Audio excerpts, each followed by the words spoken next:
Hello students, welcome to the best coaching classes. आज हम management accounting के अंदर एक नया टूल यानी कि नया chapter with different technique start लेने वाले हैं, दैट इज़ रेशो एनालिसिस और अकाउंटिंग रेशोज़। इससे पहले अगर आप मेरे चैनल पर नए हैं तो प्लीज़ चैनल सब्सक्राइब कर लें, साथ ही साथ बेल आइकन क्लिक कर लें ताकि आने वाली वीडियोज़ के अपडेट्स आपको मिलते रहें। चलिए स्टार्ट करते हैं आज का वीडियो। सबसे पहले समझते हैं what is ratio. Ratio is an arithmetical expression of relationship between two related or interdependent items. Ratio simply है क्या? Arithmetical expressions है, मतलब mathematical expression किसका? किसी भी दो related और interdependent items का, जो कि उनमें आपस में क्या बताता है? Relation बताता है, ठीक है। The relation between two numbers which shows how much bigger one quantity is than another. एक ऐसा रिलेशन बताएगा दो नंबर्स में कि कौन किससे कितनी क्वांटिटी में ज़्यादा है। सपोज़ कीजिए दो पार्टनर्स की रेशियो है, ठीक है।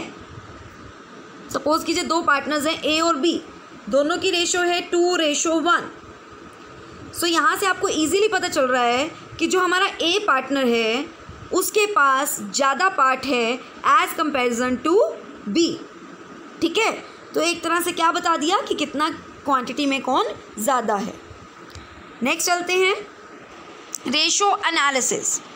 Ratio analysis is a technique of analysis and interpretation of financial statement. ये एक टेक्निक है जिसमें फाइनेंशियल स्टेटमेंट को एनालाइज किया जाता है और इंटरप्रिटेट किया जाता है, ठीक है। और उसके बेसिस पर कुछ रिजल्ट्स फाइंड आउट किए जाते हैं जो डायरेक्टली मैनेजर्स को डिफरेंट डिसीजंस रिगार्डिंग बिजनेस जो है लेने में हेल्प करते हैं। Next, it is a means of better understanding of financial strength and weakness of a firm. ये एक तरह से आप कह सकते हो एक साधन बन जाता है जिससे बहुत अच्छे से ये समझा जा सकता है कि हमारे फर्म की स्ट्रेंथ्स क्या हैं और वीकनेसेस क्या हैं। Next, it is mathematical expression that shows the relationship between various items और groups of item shown in financial statements. आपको जो रेशो एनालिसिस करना है, यहाँ पर जो रेशोज़ फाइंड आउट करनी है, उसकी जितने भी फिगर्स उठाई जाएंगी वो फाइनेंशियल स्टेटमेंट यानी कि फाइनल अकाउंट से उठाई जाएंगी, ठीक है। फाइनल अकाउंट्स के डिफरेंट जितनी भी आइटम्स होती हैं उनके बीच में जब हम आपस में रिलेशन क्रिएट करते हैं और समझते हैं कि हमारे अकाउंटिंग में, हमारी फाइनेंशियल में इन स्टेटमेंट्स का क्या रोल है, ठीक है, इनका आपस में क्या रिलेशन है, तो वो हमारा किसके अंदर आ जाता है? Ratio analysis. नेक्स्ट टॉपिक है ऑब्जेक्टिव्स ऑफ रेशो एनालिसिस। इसके कुछ ऑब्जेक्टिव्स हैं, वन बाय वन करके डिस्कस करते हैं।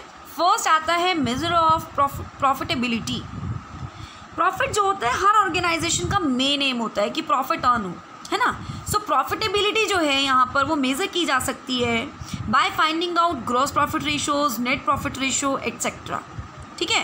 और इन रेशोज़ की हेल्प से प्रॉब्लम्स को फाइंड आउट किया जा सकता है और आगे से वो प्रॉब्लम्स ना क्रिएट हो उसके लिए करेक्टिव एक्शंस लिए जा सकते हैं। नेक्स्ट आता है टू डिटरमाइन लिक्विडिटी। रेशो जो है वो आपको लॉन्ग टर्म सॉल्वेंसी और शॉर्ट टर्म दोनों सॉल्वेंसीज बिजनेस की डिटरमाइन करने में हेल्प करती हैं, ठीक है। अब शॉर्ट टर्म सॉल्वेंसी से क्या मतलब है कि एक ऑर्गेनाइजेशन अपने शॉर्ट टर्म फाइनेंशियल ऑब्लिगेशंस को मीट कर पाती है या नहीं, उसके अंदर इतनी एबिलिटी है या नहीं, ये चेकआउट करना, ठीक है।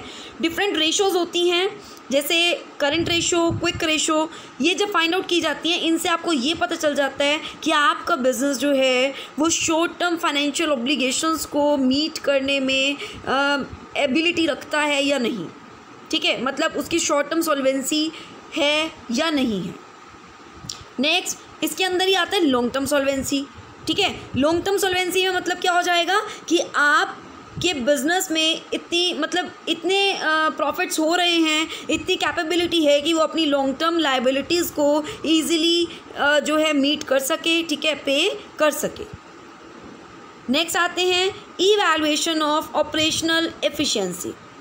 नेक्स्ट ऑब्जेक्टिव है इन रेशोज़ के थ्रू ये पता लगाया जा सकता है कि आपकी ऑपरेशनल एफिशिएंसी कंपनी की क्या है, ठीक है। Next, to help in comparative analysis.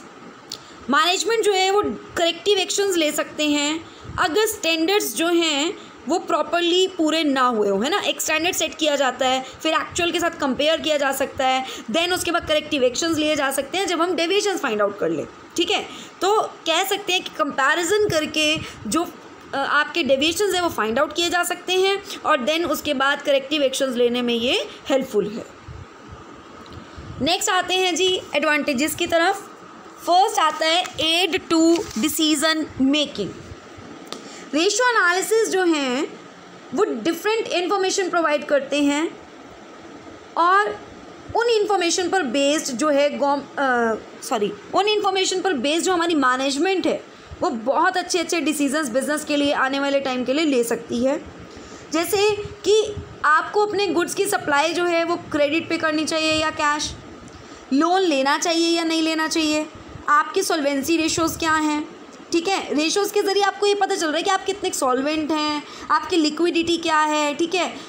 तो कहीं ना कहीं आप अच्छे डिसीजंस ले पाएंगे कि हमें क्या करना चाहिए। नेक्स्ट है useful for forecasting and planning. Planning जो है वो आने वाले टाइम के लिए की जाती है, ठीक है।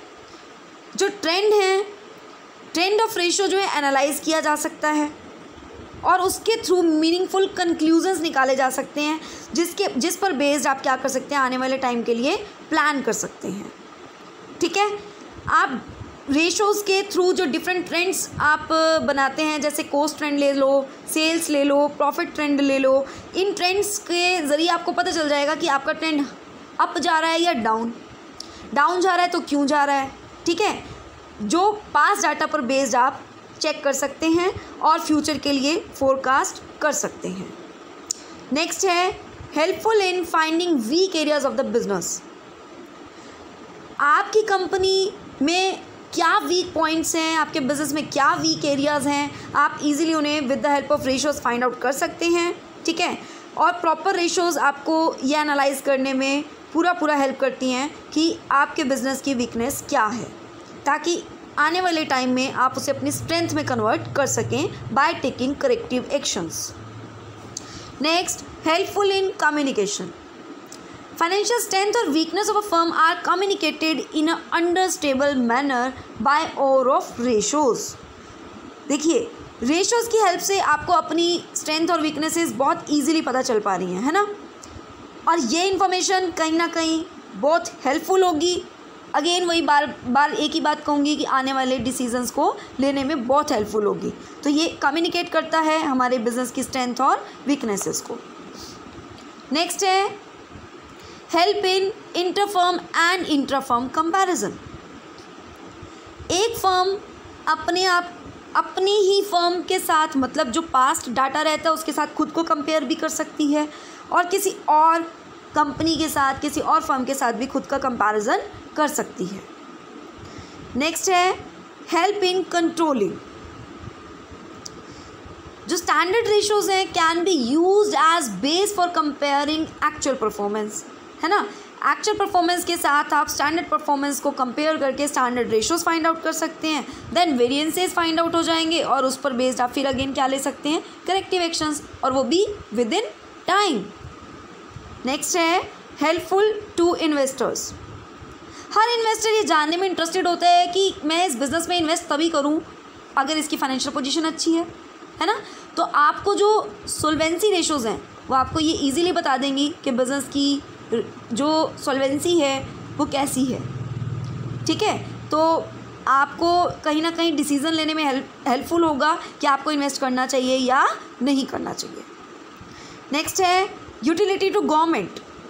गवर्नमेंट भी इंटरेस्टेड होती है फाइनेंशियल पोजीशन जानने में, क्योंकि उन्हें भी टैक्स का पर्पस होता है ना कि इनकम टैक्स कितना आएगा, सेल्स टैक्स क्या लगाना है, ठीक है, एक्साइज ड्यूटी, ये सब के लिए गवर्नमेंट भी बहुत इंटरेस्टेड होती है और with the help of these ratios ये सारी इन्फॉर्मेशन उन्हें ईजिली मिल जाती है।